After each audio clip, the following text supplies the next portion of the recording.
Picture this: a dimly lit antique shop, dust floating in the air, and the faint smell of aged wood. A young woman named Clara steps inside, her footsteps echoing across the creaky wooden floor. She's hunting for a birthday gift for her artist friend, Sophie.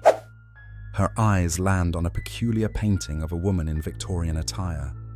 The figure is mesmerizingly lifelike, her dark eyes almost staring into Clara's soul.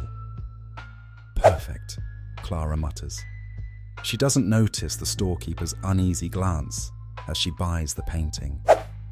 Later that evening, Clara sets the painting on Sophie's easel with a bow tied around it. When Sophie arrives, she is thrilled. "This is exquisite," she exclaims, running her fingers along the textured brushstrokes. But as the night falls, Sophie starts to notice something odd. The painting seems to change. By midnight, the woman's gaze is no longer serene, but piercing, almost scolding. What's more chilling, her position seems subtly different, as if she's leaning forward through the canvas. The unease builds over the following days. Sophie swears the woman's eyes follow her around the room.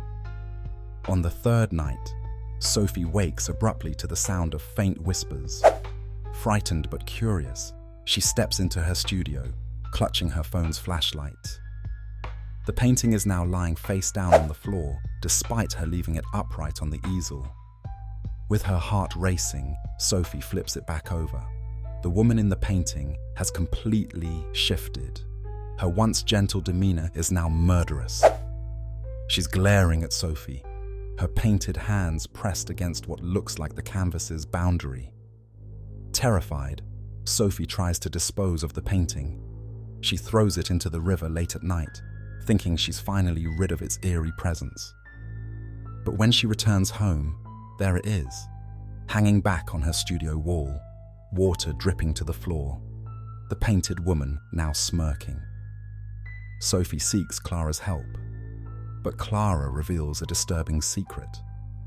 The painting belonged to a widower who claimed his wife's soul was trapped inside.